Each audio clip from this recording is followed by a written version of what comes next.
Hello friends, कैसे हो आप? Welcome to Shri commerce academy's YouTube channel. This is Vinod Anant Mestri. I am a co-founder of Shri Commerce Academy. I am also an author, soft skill trainer and motivational speaker. लेकिन दोस्तों, यहाँ पे मैं हूँ आपका स्टडी बडी, यानी आपकी स्टडी में, आपकी पढ़ाई में मदद करने वाला आपका दोस्त. दोस्तों, इस वीडियो में हम लोग बात करने वाले हैं आपके सिलेबस के एक ऐसे चैप्टर के बारे में जिसको प्रिपेयर करना, यानी मानो लोगों को कोई पहाड़ उठाने जैसा डिफिकल्ट लगता है. वो चैप्टर है amalgamation, absorption and external reconstruction. दोस्तों, मैं आप लोगों को प्रॉमिस करता हूं कि ये वीडियो सीरीज के अंत में आप इतने कॉन्फिडेंट हो जाओगे कि इस चैप्टर से रिलेटेड क्वेश्चंस में आउट ऑफ मार्क्स ला सकते हो. लेकिन ये चैप्टर थोड़ा बड़ा है, इसलिए मैंने इसको पार्ट्स में डिवाइड किया हुआ है. और इस पार्ट में, यानी इस स्पेसिफिक वीडियो में, इस चैप्टर के इस क्वेश्चन के सॉल्यूशन का सबसे अहम हिस्सा, यानी परचेज कंसिडरेशन को कैसे कैलकुलेट किया जाता है, वो हम लोग सीखने वाले हैं. लेकिन उससे पहले let us understand one by one what is amalgamation, absorption and external reconstruction. So let us first understand what is amalgamation. क्या है एमलगेमेशन? अगर मैंने आपको पूछा तो आप बताओगे कि कोई दो कंपनीज एक होके बिजनेस करती है, उसे हम लोग एमलगेमेशन बोलते हैं, राइट? तो चलो इस चीज को थोड़ा और डिटेल में समझते हैं एक एग्जांपल लेके. तो पेप्सी और कोका कोला, ये दो top cold drink selling companies है, यानी वो वर्ल्ड में बेस्ट है. लेकिन आप लोगों को मालूम होगा कि किसी एक राज्य में एक ही राजा रह सकता है, तो ये दोनों में से भी कोई एक ही बेस्ट हो सकता है. तो वो बेस्ट कौन है, ये प्रूव करने के लिए ये दो companies crores of rupees advertisement पे खर्चा करते हैं. ये दोनों कंपनी झगड़ती रहती है और कोई तीसरी कंपनी अपना कोल्ड ड्रिंक बेच के चली जाती है. तो कहीं पे तो जाके इन दोनों में से किसी एक को अकल आएगी कि हम लोग लड़ रहे हैं और उसका फायदा कोई और उठा रहा है. तो समझो पेप्सी को ये अकल आ गई और वो कोका कोला के पास चली गई और उसको समझा दिया कि यार हम लोग अगर एक हो जाए तो कंपटीशन में अपने आसपास भी कोई नहीं बचेगा. कोका कोला को वो आइडिया पसंद आएगा तो पेप्सी उसको बोलेगी एक काम करो, तुम हमें ज्वाइन करो और हम लोग इकट्ठा बिजनेस चलाएंगे. तो कोका कोला बोलेगा कि अरे हम लोग आपको ज्वाइन करेंगे तो अपना प्रेस्टीज खराब हो जाएगा, लोग बोलेंगे कोका कोला में कुछ प्रॉब्लम था इसलिए वो पेप्सी में चला गया, तो ऐसा तो नहीं हो सकता. तो वो बोलेगा पेप्सी को एक काम करो, तुम हमें ज्वाइन करो. तो पेप्सी भी वही बोलेगा कि यार मेरा भी तो कुछ नाम है, गुडविल है, वो खराब हो जाएगा. तो अल्टीमेटली दोनों झगड़ते रहेंगे कि यार कौन किसके पास जाएगा. और आखिर में फिर ये सॉल्यूशन निकलेगा कि ना पेप्सी कोका कोला के पास जाएगा ना कोका कोला पेप्सी के पास जाएगा. ये दोनों कंपनीज ऑन पेपर बंद हो जाएगी, एक नई कंपनी फॉर्म होगी पेप्सी कोला लिमिटेड, और ये कंपनी इन दोनों कंपनीज का रनिंग बिजनेस खरीद लेगी. इसे कहते हैं एमालगेमेशन, जिसमें दो कंपनीज बंद होके एक नया कंपनी फॉर्म हो जाता है जो इनका रनिंग बिजनेस खरीद लेता है. Now let's understand what is absorption. दोस्तों, आप लोगों ने कहावत सुनी होगी कि बड़ी मछली छोटी मछली को खा जाती है. वैसे ही मार्केट में बड़ी बड़ी कंपनीज सिमिलर बिजनेस करने वाली छोटी कंपनीज को खा जाती है, एब्जॉर्ब कर लेती है, उसे एब्जॉर्प्शन बोलते हैं. यानी समझो मार्केट में कोई स्मॉल लिमिटेड नाम का कंपनी है और वैसा ही सिमिलर बिजनेस करने वाला एक बिग लिमिटेड नाम का कंपनी है. तो ये स्मॉल लिमिटेड नाम का कंपनी बंद हो जाएगा और इसका पूरा बिजनेस बिग लिमिटेड नाम का कंपनी खरीद लेगा. इसे कहते हैं एब्जॉर्प्शन. तो अब बचा एक्सटर्नल रिकंस्ट्रक्शन. एक्सटर्नल रिकंस्ट्रक्शन क्या है? तो दोस्तों, मार्केट में बहुत सारी कंपनीज होती है जो पिछले कई सालों से लगातार लॉसेस करती आ रही है और ये कंपनीज का फ्यूचर भी इक्वली बैड है, फ्यूचर में भी कुछ अच्छा होने वाला नहीं है. तो ऐसी कंपनीज मार्केट में एग्जिस्ट नहीं रह सकती, उनको बंद होना पड़ता है और फिर कोई दूसरा कंपनी इनका अच्छा बिजनेस खरीद लेता है. इसे कहते हैं एक्सटर्नल रिकंस्ट्रक्शन. तो इस केस में क्या होगा, कोई लॉस मेकिंग कंपनी का बिजनेस कोई अदर लिमिटेड नाम का कंपनी खरीद लेगा, कोई दूसरा कंपनी खरीद लेगा. तो ये लॉस मेकिंग कंपनी बंद हो जाएगी और इसका सारा बिजनेस अदर लिमिटेड में चला जाएगा. तो इसे कहते हैं एक्सटर्नल रिकंस्ट्रक्शन. तो दोस्तों, अगर आपने इन सभी केसेस को गौर से देखा, उसको ऑब्जर्व किया, तो आपको ये चीज समझ में आएगी कि ये सभी केसेस में कोई ना कोई कंपनीज बंद हो रही है और कोई दूसरा कंपनी उनका बिजनेस खरीद रहा है. वो एमलगेमेशन हो, एब्जॉर्प्शन हो या एक्सटर्नल रिकंस्ट्रक्शन हो, ये केसेस कॉमन है कि कोई कंपनी बंद हो रहा है और उनका बिजनेस कोई और कंपनी खरीद रहा है. इसीलिए इनका अकाउंटिंग ट्रीटमेंट भी सेम है। वो ऐसा कि जो कंपनीज बंद हो रही है उनका बुक्स क्लोज करो, close the books of old company, and जो कंपनी बिजनेस खरीद रहा है उसके बुक स्टार्ट करो या फिर उनके बुक में वो एंट्रीज करो ट्रांसफर की। हाँ दोस्तों, यहाँ पे जो कंपनीज बंद हो रही है उनको हम लोग ओल्ड कंपनी के नाम से बुलाएंगे, और जो कंपनी बिजनेस खरीद रही है उसको हम लोग नई कंपनी के नाम से बुलाएंगे, न्यू कंपनी के नाम से। तो यहाँ पे हो क्या रहा है कि ओल्ड कंपनी बंद होके उसका बिजनेस नया कंपनी खरीद रहा है। तो ये बिजनेस खरीदना यानी एग्जैक्टली है क्या, बिजनेस में क्या आता है? तो बिजनेस में आएंगी ओल्ड कंपनीज की एसेट्स और लायबिलिटीज। तो बिजनेस टेक ओवर करना यानी ओल्ड कंपनीज की एसेट्स और लायबिलिटीज को टेक ओवर करना। लेकिन दोस्तों एक चीज ध्यान में रखनी है, ये एसेट्स में सभी एसेट्स आ सकती है, खाली फिक्टिशियस एसेट्स उसमें नहीं आएंगे। फिक्टिशियस एसेट्स यानी ये एक्यूमुलेटेड लॉसेस या फिर हैवी एक्सपेंडिचर है जो एसेट साइड में लिखा जाता है, उसे नया कंपनी टेक ओवर नहीं करेगा। तो एसेट्स में सभी एसेट्स आएंगी फिक्टिशियस एसेट्स को छोड़ के। और लायबिलिटीज में सभी लायबिलिटीज को हम लोग लेंगे कैपिटल और रिजर्व्स को छोड़ के, यानी लायबिलिटीज में सभी लायबिलिटीज आउटसाइड वाली आएंगी, उसमें कैपिटल और रिजर्व को कंसीडर नहीं किया जाएगा। तो दोस्तों यहाँ पे हम लोगों को ये पता चलता है कि एसेट लेते वक्त फिक्टिशियस एसेट्स को टेक ओवर नहीं किया जाता और लायबिलिटीज में कैपिटल और रिजर्व्स को टेक ओवर नहीं किया जाता। तो ये केसेस में क्या हो रहा है दोस्तों कि ओल्ड कंपनी के एसेट्स और लायबिलिटीज को न्यू कंपनी खरीद रही है। तो ये जो ओल्ड कंपनी का बिजनेस है उसका कुछ वैल्यू निकाला जाएगा और वो वैल्यू नया कंपनी ओल्ड कंपनी को पे करेगा। और ये जो वैल्यूएशन, ये जो वैल्यू निकाला जाता है ओल्ड कंपनी का, उस वैल्यू को बोला जाता है परचेज कंसिडरेशन। तो दोस्तों आगे हम लोग देखेंगे कि ये परचेज कंसिडरेशन निकालने की अलग अलग मेथड्स क्या है, तरीके क्या है।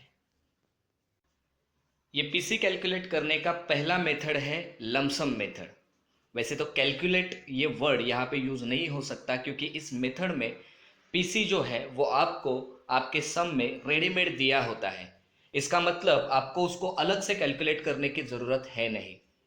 तो ये मेथड आसान हो जाता है, इसमें मेहनत थोड़ा कम हो जाता है, तो इसी वजह से बहुत रेयर है कि ये मेथड आपको एग्जाम में आएगा, लेकिन आया तो आपका नसीब अच्छा। तो दूसरा मेथड इसमें जो है वो काफ़ी सिस्टमेटिक मेथड है जिसको नेट एसेट मेथड बोला जाता है। तो जैसे कि दोस्तों हम लोगों ने देखा कि ओल्ड कंपनी के एसेट्स और लायबिलिटीज को खरीदा जा रहा है, तो जो एसेट्स खरीदी जा रही है उसकी एग्रीड वैल्यू या रिवाइज वैल्यूज निकाली जाएगी, उसकी लिस्ट निकाली जाएगी, और फिर उसमें से जो लायबिलिटीज टेक ओवर हो रही है उसकी एग्रीड वैल्यू या रिवाइज वैल्यूज को माइनस किया जाएगा और फिर जो आएगा उसको हम लोग पीसी बोलेंगे। तो इस मेथड से पीसी निकालने के लिए हम लोग क्या करेंगे, assets taken over and agreed value, जो एसेट्स टेक ओवर हो रही है उसकी रिवाइज वैल्यू का लिस्ट निकालेंगे और फिर उसका टोटल करेंगे। फिर उसमें से जो लायबिलिटीज टेक ओवर हो रही है उसका लिस्ट निकलेगा, उसकी टोटल बाहर आएगी, और ये एसेट्स में से वो लायबिलिटीज को माइनस किया जाएगा और उसके बाद जो बचेगा वो होगा परचेज कंसिडरेशन। तो दोस्तों नेट एसेट मेथड से इस तरीके से पीसी कैलकुलेट किया जाता है। तो आइए दोस्तों नेट एसेट मेथड से पीसी कैसे निकालना है वो स्टेप बाय स्टेप एक एग्जांपल लेके हम लोग समझ लेते हैं। तो सबसे पहला स्टेप हमें क्या करना है नेट एसेट मेथड से पीसी निकालने के लिए, तो वो ये है कि cross those items in balance sheet which are not taken over by the company. तो जो चीजें, जो एसेट्स या जो लायबिलिटीज कंपनी टेक ओवर नहीं कर रही, नई कंपनी टेक ओवर नहीं कर रही, उसको क्रॉस करो बैलेंस शीट में। तो आप लोगों को मालूम है जैसे कि एसेट्स में से फिक्टिशियस एसेट्स टेक ओवर नहीं होती और लायबिलिटीज में से कैपिटल और रिजर्व्स टेक ओवर नहीं होते, तो इन आइटम्स को हम लोग बैलेंस शीट में क्रॉस करेंगे। तो यहाँ पे इस एग्जांपल में देखिए कि एसेट साइड में हम लोगों को सेकेंड लास्ट और लास्ट आइटम दिख रहा है प्रिलिमिनरी एक्सपेंस और discount on issue of shares. ये दो फिक्टिशियस एसेट्स है जो टेक ओवर नहीं होंगी, तो उसको हम लोग क्रॉस करेंगे। लायबिलिटीज में equity share capital take over नहीं होगा, उसको क्रॉस करेंगे। प्रेफरेंस शेयर कैपिटल को क्रॉस करेंगे। फिर यहाँ पे general reserve export profit reserve और सिंकिंग फंड, ये 3 रिजर्व्स है। तो ये रिजर्व्स टेक ओवर नहीं होंगे तो उनको भी हम लोग क्रॉस करेंगे। तो जो एसेट्स या जो लायबिलिटीज टेक ओवर नहीं होती उनको क्रॉस करना, ये है अपना पहला स्टेप। तो दोस्तों, नेट एसेट मेथड से पीसी निकालने का दूसरा स्टेप क्या है? तो अभी हम लोग क्या करेंगे, we will tick those items in balance sheet for which revise values are given. Assets और लायबिलिटीज जिनका रिवाइज वैल्यू नीचे एडिशनल इंफॉर्मेशन में दिया हुआ है, उनको हम लोग टिक करेंगे। तो जैसे कि अगर इस एग्जाम्पल में हम लोग देखें तो एडिशनल इंफॉर्मेशन में हमें ये बताया गया है कि tangible fixed asset should be valued at 10% above book value. Tangible fixed asset का वैल्यू यहाँ पे चेंज हो रहा है। और अगर एसेट साइड में आप देखो तो वहाँ पे land and building and plant and machinery, ये 2 टेंजिबल फिक्स एसेट्स है। तो इनका वैल्यू अगर चेंज हो रहा है तो उनके आगे हम लोग टिक करेंगे। उसके बाद उसका अगला वाला एडजस्टमेंट या एडिशनल इंफॉर्मेशन में ये बताया जा रहा है कि debtors and stock should be valued at ₹10,000 and ₹7,000 respectively. तो डेटर और स्टॉक का वैल्यू भी यहाँ पे चेंज हो रहा है, तो उनको भी हम लोग टिक करेंगे। अगले एडजस्टमेंट में ये बताया है कि creditors should be valued at 90% of the book value. तो इसका मतलब क्रेडिटर का वैल्यू चेंज हो रहा है, तो उसको भी हम लोग टिक करेंगे। अभी डिबेंचर के बारे में एक चीज हम लोगों को ध्यान में रखनी है दोस्तों, कि ये डिबेंचर्स जिस तरीके से पे होते हैं वो उसका रिवाइज वैल्यू बन जाता है। तो जनरली होता ऐसा है कि ये डिबेंचर्स को नई कंपनी टेक ओवर करेगी और वो वहीं पे करेगी, यानी नई कंपनी में उसका पेमेंट होगा। तो ये नई कंपनी उसको जिस तरीके से पे करेगी वो उसका रिवाइज वैल्यू बन जाता है। यानी उन्होंने डिस्काउंट पे किया या प्रीमियम पे किया, उस हिसाब से डिबेंचर का वैल्यू चेंज हो जाता है, रिवाइज हो जाता है। जैसे कि ये अगले एडजस्टमेंट में उन्होंने ऐसा बताया है कि debentures are discharge by new company at 10% discount. इसका मतलब डिबेंचर का वैल्यू रिवाइज हो रहा है, वो 10% डिस्काउंट पे लेंगे हम लोग आगे, लेकिन उसका वैल्यू चेंज हो रहा है, उसीलिए हम लोग डिबेंचर्स को भी टिक करेंगे। तो अभी हम लोगों ने क्या किया दोस्तों, ये सेकेंड स्टेप में जो आइटम्स का वैल्यू रिवाइज हो रहा था, जिनका नया वैल्यू नीचे दिया था, उनको हम लोगों ने टिक किया। अभी इसका अगला टिप या अगला स्टेप क्या है? Items which are crossed will not be considered while calculating PC. जिन आइटम्स को हम लोगों ने क्रॉस किया है वो पीसी कैलकुलेट करते वक्त हम लोग नहीं लेंगे। जैसे कि यहाँ पे हम लोगों ने जिन चीज़ों को, जिन आइटम्स को क्रॉस किया है वो कैंसिल होंगी, वो पीसी कैलकुलेट करते वक्त नहीं आएंगी।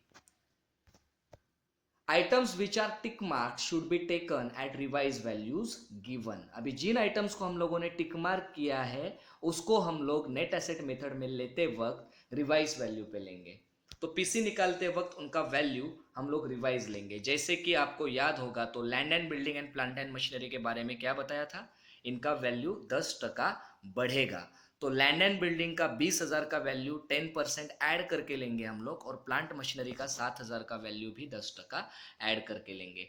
तो एसेट्स में लेते वक्त लैंड एंड बिल्डिंग 20,000 में 10% ऐड करके हम लोग 22,000 लेंगे, और प्लांट मशीनरी 7,000 में 10% ऐड करके हम लोग 7,700 लेंगे।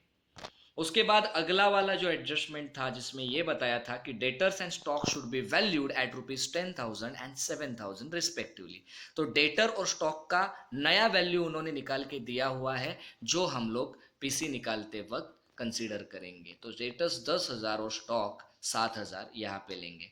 उसके बाद तीसरे वाले एडजस्टमेंट में उन्होंने बताया था कि creditors should be valued at 90% of book value. तो क्रेडिटर्स का वैल्यू हम लोग 90% लेंगे 7,000 का। तो क्रेडिटर 7,000 है, उसका 90% 90% वैल्यू वो आएगा 6,300। उसके बाद डिबेंचर्स को पेमेंट कैसे किया था? Debentures are discharge by new company at 10% discount. तो डिबेंचर का वैल्यू ऊपर 10,000 दिख रहा है, वो 10% कम करके हम लोग उसका वैल्यू लेंगे 9,000। तो दोस्तों, जैसे कि आपने देखा, जिन आइटम्स को हम लोगों ने बैलेंस शीट में क्रॉस किया था उसको पीसी के कैलकुलेशन में हम लोगों ने नहीं लिया, और जिन आइटम्स को हम लोगों ने टिक मार्क किया था उसको हम लोगों ने रिवाइज वैल्यू पे कंसीडर किया। तो अभी भी कुछ आइटम्स बैलेंस शीट में बचे हैं जो क्रॉस नहीं है और टिक मार्क भी नहीं है। तो ये ऐसे आइटम्स है दोस्तों जिनको हम लोग मानते हैं कि वो बुक वैल्यू पे टेक ओवर हुए और उनको हम लोग पीसी के कैलकुलेशन में कंसिडर करते वक्त बुक वैल्यू पे करेंगे। तो ऐसे कौन से आइटम्स बैलेंस शीट में है जो अभी टिक भी नहीं है और क्रॉस भी नहीं किए हुए? तो उसमें आप दोस्तों देख पा रहे हो कि यहाँ पे गुडविल है और फिर बिल्स रिसीवेबल और कैश है जिनको क्रॉस भी नहीं किया गया और टिक मार्क भी नहीं। तो उनका जो वैल्यू बैलेंस शीट में दिया है जिसको हम लोग बुक वैल्यू बोलते हैं, हम लोग पीसी के कैलकुलेशन में वही लिखेंगे। उसके बाद अगर आपने लाइबिलिटी में देखा तो प्रोविजन फॉर टैक्स, ये एक ही आइटम ऐसा है जिसको क्रॉस भी नहीं है और टिक मार्क भी नहीं है, तो उसको भी लाइबिलिटीज में लेते वक्त हम लोग बुक वैल्यू पे लेंगे। तो दोस्तों यहाँ पे आप देख रहे हो कि सभी एसेट्स का हम लोग टोटल निकाल चुके हैं। उसके बाद ये जो लाइबिलिटीज़ है उसका भी हम लोगों ने टोटल निकाला और ये एसेट्स में से ये लाइबिलिटीज़ को हम लोग माइनस करेंगे तो हमें मिलेगा पीसी। तो ये स्टेप से अगर आप जाओगे तो पीसी निकालते वक्त नेट एसेट मेथड से आप गलती नहीं करोगे। तो दोस्तों ये तीनों स्टेप्स को बार बार देख के आपको ध्यान में रखना है कि ये स्टेप्स को इस तरीके से आपको फॉलो करना है। तो दोस्तों इसके बाद हम लोग नज़र डालेंगे कि पेमेंट मेथड से पीसी कैसे निकाला जाता है। ये तीसरी मेथड है पेमेंट मेथड। तो जैसे कि हम लोगों ने देखा था कि नई कंपनी ओल्ड कंपनी के बिजनेस का प्राइस पे करती है जिसको हम लोग बोलते हैं परचेज कंसिडरेशन। तो ये ओल्ड कंपनी को पे करेगी, यानी ये ओल्ड कंपनी है कौन? क्या ओल्ड कंपनी नाम का कोई बंदा रहता है, कोई इंसान है जिसको वो पेमेंट करेगी? तो नहीं। ओल्ड कंपनी को पेमेंट करना यानी ओल्ड कंपनी के जो ओनर्स है उन लोगों को पेमेंट करना। और ओल्ड कंपनी के जो ओनर्स होते हैं वो है इक्विटी शेयर होल्डर्स और प्रेफरेंस शेयर होल्डर्स। तो ये पुराने कंपनी के इक्विटी शेयर होल्डर्स और प्रेफरेंस शेयर होल्डर्स को परचेज कंसिडरेशन पे किया जाएगा। तो ये नई कंपनी जो ओल्ड कंपनी को पीसी पे करेगी वो तीन तरीके से पे कर सकती है, यानी पुराने कंपनी के इक्विटी और प्रेफरेंस शेयर होल्डर्स को तीन तरीके से पेमेंट हो सकता है। और वो तीन तरीके हैं, आइदर नई कंपनी अपने कंपनी के इक्विटी शेयर्स देगी, या फिर वो अपने कंपनी के प्रेफरेंस शेयर्स देगी, या फिर वो कैश देगी। तो ये तीनों में से कोई भी एक या तीनों तरीके यूज हो सकते हैं परचेज कंसिडरेशन को पे करने के लिए। तो वो कैसे पे होगा? Either in equity shares in new company, preference shares in new company, और कैश और बैंक। तो ये नया कंपनी पुराने कंपनी के इक्विटी शेयर होल्डर्स को या प्रेफरेंस शेयर होल्डर्स को जो इक्विटी शेयर्स देने वाली है, जो प्रेफरेंस शेयर्स देने वाली है, या फिर जो कैश देने वाली है, इसकी एग्जैक्ट अमाउंट अगर आप एडिशनल इंफॉर्मेशन के बेस पे कैलकुलेट कर पा रहे हो तो उन अमाउंट का टोटल, ये मोड ऑफ पेमेंट्स की अमाउंट का टोटल पीसी बन जाता है। I repeat, if exact amount of equity shares in new company, preference shares in new company, or cash bank to be issued to the old equity shareholders and preference shareholders, ये अगर आप obtain कर पा रहे हो तो इन mode of payment का total purchase consideration बन जाता है। तो हमें इस वक्त अपने एडजस्टमेंट्स में देखना है, एडिशनल इंफॉर्मेशन में देखना है कि पुराने इक्विटी और प्रेफरेंस शेयर होल्डर्स को जो पेमेंट मिल रहा है उसका जो इंफॉर्मेशन दिया है उससे हम लोग एग्जैक्ट अमाउंट कैलकुलेट कर पा रहे हैं या नहीं। तो एग्जाम्पल में हम लोग देखते हैं। इस एग्जाम्पल में उन्होंने बताया है कि equity share holders of old company should be issued 5 shares in new company of ₹10 each for 4 shares held. इसका मतलब यह है कि इक्विटी शेयर होल्डर्स जो पुराने कंपनी के हैं शुड बी इशूड, उनको इशू किया जाएगा 5 शेयर्स इन न्यू कंपनी, नई कंपनी का 5 शेयर्स ऑफ ₹10 ईच, वो हर एक शेयर का वैल्यू होगा 10 रुपया, फॉर 4 शेयर्स हेल्ड, कितने शेयर्स के लिए? 4 शेयर्स के लिए। यानी अगर पुराने कंपनी के इक्विटी शेयर होल्डर्स के पास 4 इक्विटी शेयर्स है तो उनको नए कंपनी के 5 इक्विटी शेयर्स मिलेंगे और उस हर एक शेयर का वैल्यू होगा 10 रुपया। तो ये इंफॉर्मेशन से हम लोगों को ये पता चल रहा है कि ये पेमेंट जो है वो इक्विटी शेयर होल्डर्स को हो रहा है और उनको हम लोग नई कंपनी के इक्विटी शेयर्स दे रहे हैं। और वो कितने दे रहे हैं? अगर उनके पास ओल्ड शेयर्स 4 होंगे तो उनको नए शेयर्स कितने मिलेंगे? 5। तो अभी हमें ये देखना है कि पुराने शेयर होल्डर्स के पास, इक्विटी शेयर होल्डर्स के पास कितने हैं। तो अगर आप बैलेंस शीट में देखोगे तो इक्विटी शेयर्स के नंबर्स जो है वो 2000 है, क्वांटिटी 2000 है। तो पुराने 2000 शेयर्स के लिए कितना मिलेगा वो हमें कैलकुलेट करना है। तो 4 शेयर्स होंगे तो उनको 5 मिलेंगे, तो फिर 2000 शेयर्स के लिए कितना मिलेगा। 4 के लिए 5 तो 2000 के लिए कितना, हमें क्रॉस मल्टीप्लिकेशन करना है। 2000 से 5 को मल्टीप्लाई करना है और फिर 4 से डिवाइड करना है। आई रिपीट, 2000 से 5 को मल्टीप्लाई करना है और 4 से डिवाइड करना है। ये आप करोगे तो आपको वैल्यू मिलेगा, उसका क्वांटिटी मिलेगा 2500 शेयर्स। तो 2500 शेयर्स ये क्वांटिटी है। हर एक शेयर का कीमत 10 रुपया है। अगर वो 10 से हम लोग ये 2500 को मल्टीप्लाई करते हैं तो हमें अमाउंट मिलता है 25,000। इसका मतलब दोस्तों, हमें इक्विटी शेयर होल्डर्स को कितना पेमेंट करना है, नया कंपनी कितना पेमेंट करेगा, कितने रुपए का इक्विटी शेयर्स देगा, उसका एग्जैक्ट अमाउंट मिल चुका है। अगर इसी तरीके से हमें प्रेफरेंस शेयर होल्डर्स का पेमेंट भी मिल गया, उनका पेमेंट अगर हम कैलकुलेट कर पाए, तो फिर ये दोनों पेमेंट्स का टोटल पीसी बन जाएगा। तो प्रेफरेंस शेयर होल्डर्स के बारे में उन्होंने क्या बताया है वो हम लोग देखते हैं। तो उन्होंने ये बताया है कि preference share holders are discharged at 10% premium by issuing 11% preference shares in new company of ₹10 each. इसका मतलब ये होता है कि जो प्रेफरेंस शेयर होल्डर्स है उनको 10% प्रीमियम पे डिस्चार्ज किया जाएगा, यानी पे किया जाएगा। तो प्रीमियम का मतलब होता है एक्स्ट्रा। तो 10% ज्यादा, यानी उनका जो पुराना कैपिटल है उससे उनको 10% ज्यादा अमाउंट मिलेगा।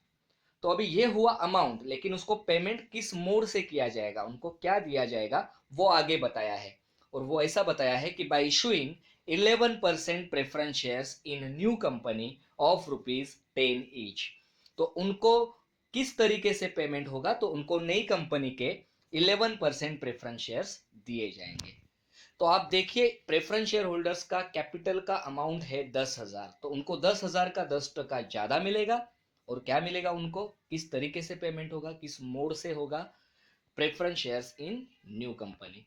तो इसका कैलकुलेशन हम कैसे करेंगे। प्रेफरेंस शेयर होल्डर्स को 11% प्रेफरेंस शेयर्स मिलेंगे नई कंपनी के, और उसका अमाउंट जो पुराना कैपिटल है उससे 10% ज्यादा, यानी 10,000 का 10% ज्यादा 11,000। तो दोस्तों, यहाँ पे प्रेफरेंस शेयर होल्डर्स के पेमेंट का भी एग्जैक्ट अमाउंट हम लोगों को मिल चुका है। तो इक्विटी का 25,000 और प्रेफरेंस का 11,000 दोनों मिला के पीसी निकलेगा 36,000। तो ये केस में दोस्तों पीसी जो निकल चुका है वो पेमेंट मेथड से निकल चुका है। तो इस तरीके से हम लोगों ने नेट एसेट मेथड और पेमेंट मेथड को बहुत ही अच्छी तरीके से समझ लिया है। लेकिन एक क्वेश्चन आपके माइंड में जरूर आ सकता है कि भाई, ये दोनों में से मैं मेथड चूज कौन सा करूं। क्या हमें सम में वो मेंशन करेंगे, बताएंगे कि इस मेथड से आपको पीसी निकालना है। तो इसका आंसर है नो। वो आपको पीसी का मेथड नहीं बताएंगे, वो हमें चूज करना है। और हमें पीसी निकालते वक्त हमारे लिए पहला चॉइस हमेशा पेमेंट मेथड रहेगा। आई रिपीट कि हमें पेमेंट मेथड को पहला ऑप्शन कंसीडर करना है, नेट एसेट मेथड को नहीं।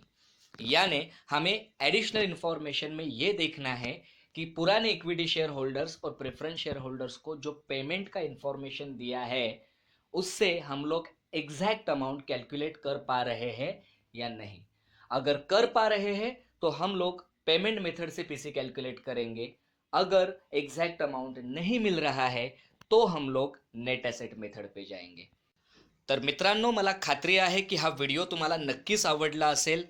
Thank you so much for watching this video. आणि अशा आणखी व्हिडिओजसाठी, अशा आणखी मार्गदर्शनासाठी प्लीज सबस्क्राईब करा आमचं channel SCA. Thank you so much.